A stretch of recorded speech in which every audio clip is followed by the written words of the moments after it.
Hey, I'm back doing a supplemental for Nerve as promised. Because, now I can talk about things now since it's out in theaters. Woo! Okay, so now that Nerve is officially released in theaters, let's delve more into this film.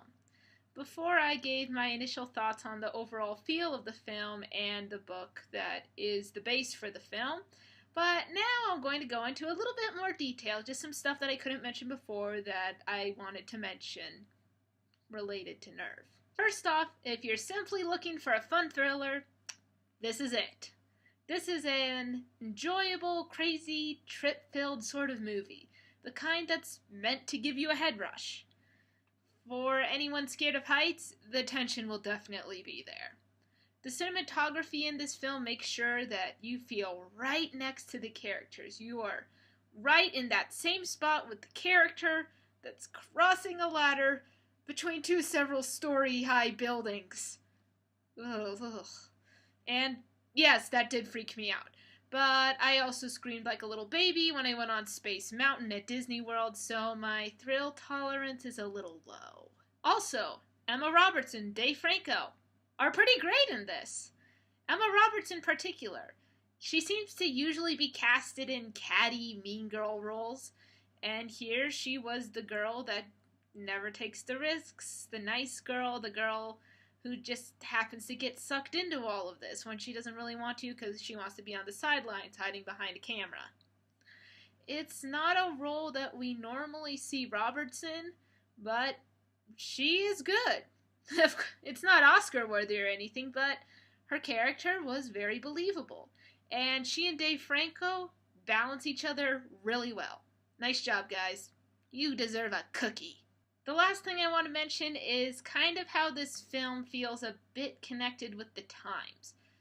And when I say that, I'm not actually sure if I mean this time to the year 2016.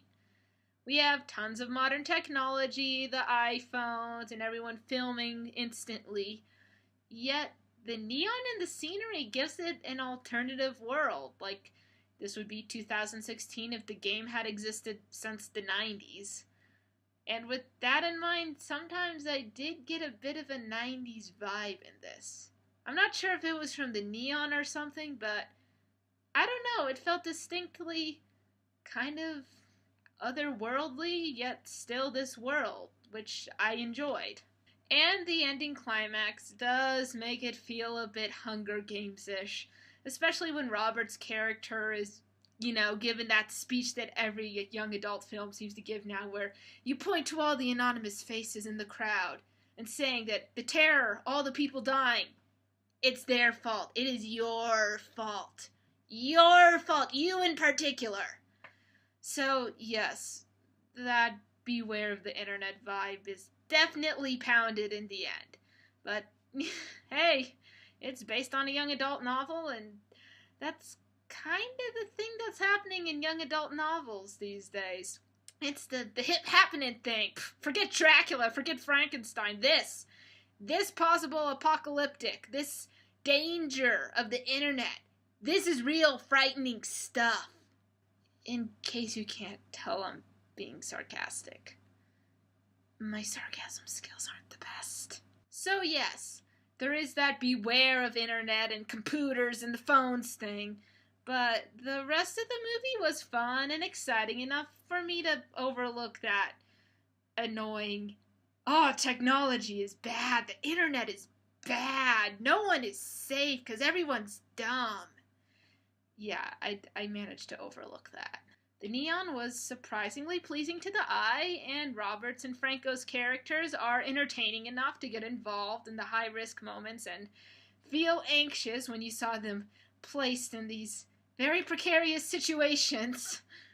And if you're looking to kick back in the dead of night and go on an crazy 18th element-induced trip, then this is the film for you. And that's it for this movie Monday. This one's extremely short, but that's just because it's a supplemental, which is supposed to go along with the Nerve review that I had already kind of done several weeks prior, before I realized that the film wasn't technically out yet, and I actually went to a promo screening, which I don't do often, so I was very confused at the beginning of summer. My dates were all over the place. As always, if you want to see more Movie Mondays, you can go ahead and click the link below. And if you want to see other stuff also done in the channel, there will be links below for that as well. If you notice, we're changing the layout a bit so the stuff we've been normally putting down in the summer won't necessarily show up as the fall and winter approach, because things will be changing depending on the time of year and how much other stuff I have to do. But with all that said and done, hopefully I'll see you for the next Movie Monday. It should be interesting. I don't know what I'm going to talk about yet, but whatever it is, I'll make sure to make it interesting.